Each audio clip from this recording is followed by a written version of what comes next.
It was Fed interest rate decision week, and the Fed decided to leave rates unchanged. This was not surprising to investors, as the futures market had largely priced in this, but they also gave their economic projections for 2024, and during that, they projected at least 3 rate cuts in 2024. That was a surprise, and the stock market reacted extremely bullishly to that. That news came about Wednesday at 2 p.m., but there was 2 other huge macro news events that did happen this week. Consumer price index, or inflation, and producer price index. Tuesday morning, the inflation rates were released. Your inflation rate proper came in at 3.1%, in line with the consensus and forecast, and a tick less than the previous at 3.2%, and your core inflation year over year came in at 4%, same as previous and what was expected on the consensus and forecast. Then the next morning, we got producer price index,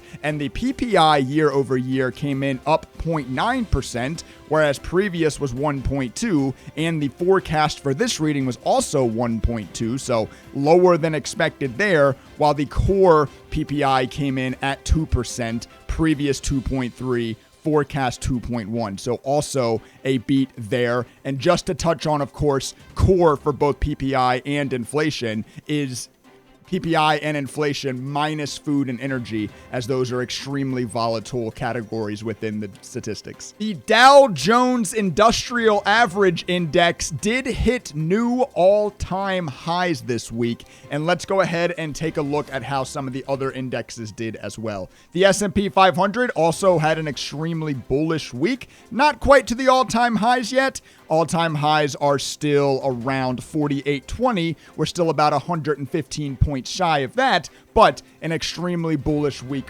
for the S&P as well. If we go ahead and take a look at Bitcoin, we can see that it was a pretty sideways week for Bitcoin, for the largest crypto. Obviously still on the back of a very large bull move. Some potential consolidation happening here, though, just above 40,000 on Bitcoin. If I go ahead and load in oil futures, you will see that oil is continuing its downtrend, maybe a slight bounce, slight consolidation this week, but continuing in its larger downtrend. And if I go ahead and load in the dollar index, you will see that the dollar index has rolled over pretty hard this week on the back of that news that the Fed is going to be cutting in 2024.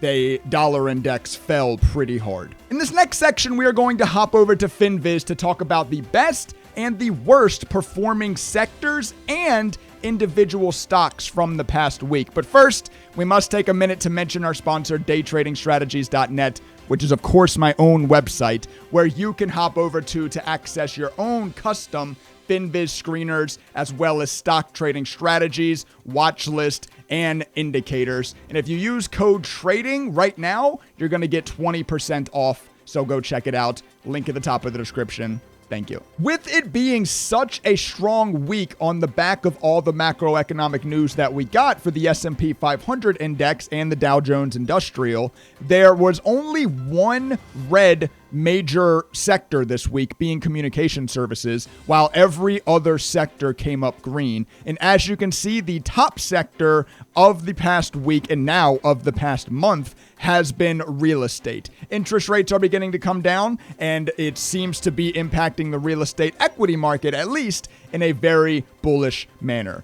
Now, you can read through the rest yourself. Basic materials, industrials, financials. Technology actually finds itself as one of the typically largest stocks, and what a lot of people will yell about as carrying the stock market finds itself halfway down this list, which is interesting to look at. Now, let's jump into some of the fun stuff. Let's talk about the best performing individual stock tickers from the past week. They are listed here in front of you. Go ahead and take a second to pause and maybe write these down if you would like the whole playlist. But I'm going to go ahead and slide this screen over to the left so that we can talk through these top 5 charts ourselves. The number 1 stock of the week, CCCC, that is Charlie times 4, has had itself an absolutely massive week, and it started on December 12th, and with news that C4 Therapeutics announces license and research collaboration with Merck to discover and develop degrader antibody conjugates. And the next part of that news is that C4T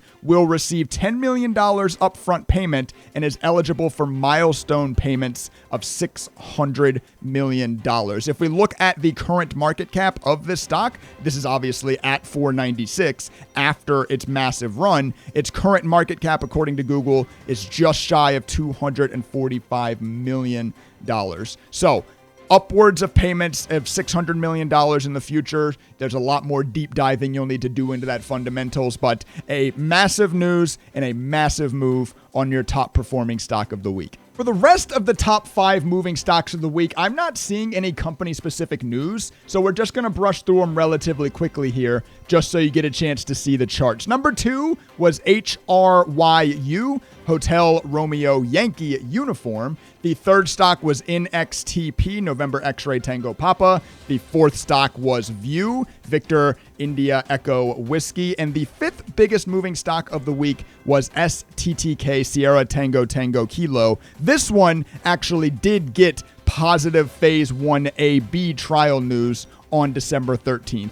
Those are your top 5 biggest moving stocks from the last week. I'm going to wrap this up with talking about some other notable moves of the week. I want to talk about stocks that weren't necessarily the largest movers, but stocks that have made notable moves that are larger companies you've probably heard of before, rather than just some of the momentum plays that end up with the huge short squeezes like we just covered. First off, I want to talk about AVGO, Alpha Victor Golf Oscar. Broadcom, just an absolutely huge bull run now over the last week plus. And along the same lines, AMD, Advanced Micro Devices, is also making a very similar huge move, which is really, really nice to see, at least for that semiconductor, maybe owners of those stocks. Also, I want to talk about Snap. This is Snapchat or Snap Inc., just on a hugely consistent run here, not even just from the last week, but this is now, a multi-month close to run that this thing has been on. Very, very nice to see.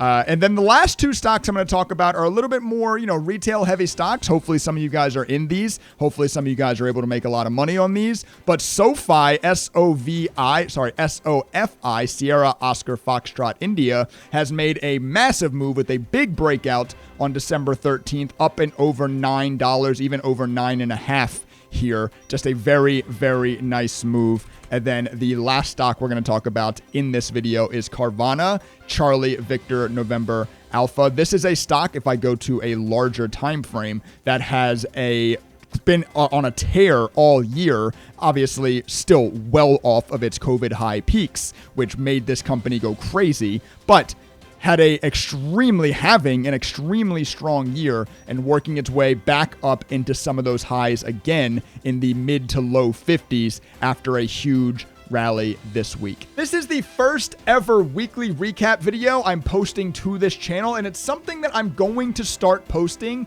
every single Saturday at 4 p.m. Eastern. So if you guys enjoyed it, please take a second to hit the like button for me. That's just the easiest metric for me to see that you guys are enjoying this. And make sure you subscribe so you don't miss any more. Once again, check out my website, daytradingstrategies.net. Link at the top of the description. Use code TRADING for 20% off. You're going to get access to over 30 trading codes. It's less than $1 a code. Go check that out. With all that being said, I'm going to go ahead and sign out of this video, but I'm going to link you guys to a video over here now in which I talk about whether or not I think day trading is a scam.